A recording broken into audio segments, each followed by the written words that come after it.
हाँ जी, सभी को नमस्ते। आप लोग इतना मेरे को प्यार दे रहे हो, वीडियोस देख रहे हो और मेरे चैनल को सब्सक्राइब कर रहे हो। एक्चुअली मैं ग्रेटफुल और थैंकफुल इसलिए हूँ क्योंकि आप लोगों में से मैं किसी को भी व्यक्तिगत तौर पे नहीं जानता, ठीक है। और आप लोग अगर मेरे काम को या मेरी स्टोरीज़ को या मेरे काम से आपको कुछ भी फ़ायदा हो रहा है ना, तो मैं बहुत बहुत I am very happy. At the same time मैं किसी को भी नहीं जानता। People are appreciating, people are subscribing my channel, people are commenting and they are asking their queries and I am trying my best to answer them. तो इसलिए मैं बहुत ज़्यादा ग्रेटफुल। खैर, अब बात करते हैं मुद्दे की। जैसे आप सभी को पता है कि मैं लाइफस्टाइल कोच हूँ और एक अपने तरीके से मैं वीडियोस बनाता हूँ और अपने तरीके से कोशिश करता हूँ कि आप लोगों को एजुकेट करूँ और अवेयर करूँ, ठीक है।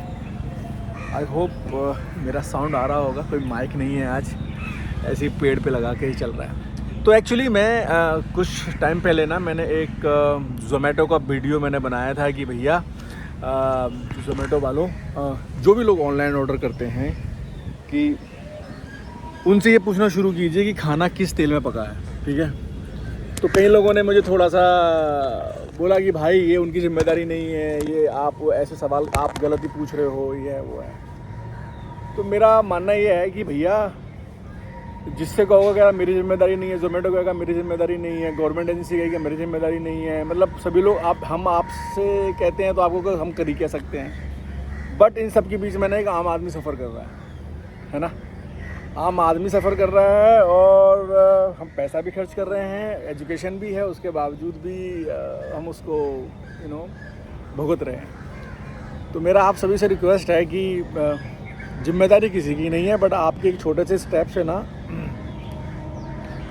सिर्फ आप एक छोटे से स्टेप से बहुत बड़ा बदलाव आ सकता है हमारे हिंदुस्तान में। वो ये है कि रिफाइंड तेल नहीं यूज़ होना चाहिए खाने के लिए, ठीक है। अभी बंद कैसे होगा भाई? मैं तो इतना बड़ा आदमी नहीं हूँ, ना ही मैं इतना ताकतवर हूँ इस टाइम की कि मेरे पे एक कंपनी अगर मैं बोलूँ ये ख़राब है, किसी ने मेरे पे केस कर दिया तो फिर उस केस को लड़ने के लिए भी आपको लॉयर हायर करना पड़ेगा। तो ना ही मेरे पास उतना पैसा है, ना ही उतनी मेरे पास इतना समय है कि मैं उन सब चीज़ों में लगाऊँ। तो क्यों ना इस तरीके से शुरू हो जाए कि भाई हमें रिफाइंड नहीं यूज़ करना। तो उसका तरीका मैंने ये ढूंढा है कि जहाँ भी आप खाना खाते हो तो एटलीस्ट पूछो कि किस तेल में खाना बनाया है, तो ज़्यादातर आपको आंसर मिल जाएगा किस में पकाया है। तो रिफाइंड होगा या सोयाबीन ऑयल होगा या पाम ऑयल होगा, तो ये तेल अच्छे नहीं हैं, ठीक है ना। मैं ऐसा क्यों कह रहा हूँ? क्योंकि ऐसा नहीं है कि मुझे ही पता, आपको ही पता है। बहुत सारे न्यूट्रिशनिस्ट हैं, कोचेस हैं, दे आर एजुकेटिंग एवरीवन कि ये गलत है, ये गलत है। मैं चाहता हूँ कि हम सब एक छोटा छोटा स्टेप लें, ठीक है। जितनी सेहत मेरे लिए ज़रूरी है उतनी आपके लिए है, चाहे वो कोई बॉडी बिल्डर हो, चाहे वो एक सामान्य नागरिक क्यों नहीं हो, चाहे वो रिक्शा खींचने वाला ही क्यों ना हो, तो उसके लिए भी उतनी सेहत ज़रूरी है, ठीक है। अब हम क्या कर सकते हैं इसमें कि सभी को पता है कि कच्ची घानी का सरसों का तेल, मैं किसी को प्रमोट नहीं कर रहा हूँ, ना ही मेरे को भी किसी ने कांटेक्ट किया है कि भाई ये लो आपको ऐसे बोलना है। आई जस्ट वांट टू कि भाई इस तरह की इम्प्रूवमेंट आनी चाहिए, ठीक है। और जानना हो तो मुझे ऐसा लगता है कि नवजोत सिंह सिद्धू, जो उनकी जो वाइफ को कैंसर हुआ था, अब शायद वो काफ़ी रिकवर हो चुकी हैं, उनका इंटरव्यू देखना, ठीक है। हम जब लोग हमारी हेल्दी बॉडी होती है ना, तो हम बोलते हैं अरे कुछ नहीं होता, कुछ नहीं होता, बट होता है, ठीक है। उनके इंटरव्यू में ना आपको आंसर मिल जाएगा। डॉक्टर नवजोत कौर, ठीक है, जो क्रिकेटर नवजोत सिंह सिद्धू की wife. Refined is a poison, ठीक है। अब कोई ऐसे नहीं बोलना चाहेगा, कोई भी नहीं चाहेगा। तो मैं चाहता ये हूँ कि आप लोगों के एक छोटे से स्टेप से ना, जो रिक्शा खींचने वाला है उसकी भी फैमिली है, उसको भी हेल्थ उतनी ज़रूरत है जितनी आपको ज़रूरत है।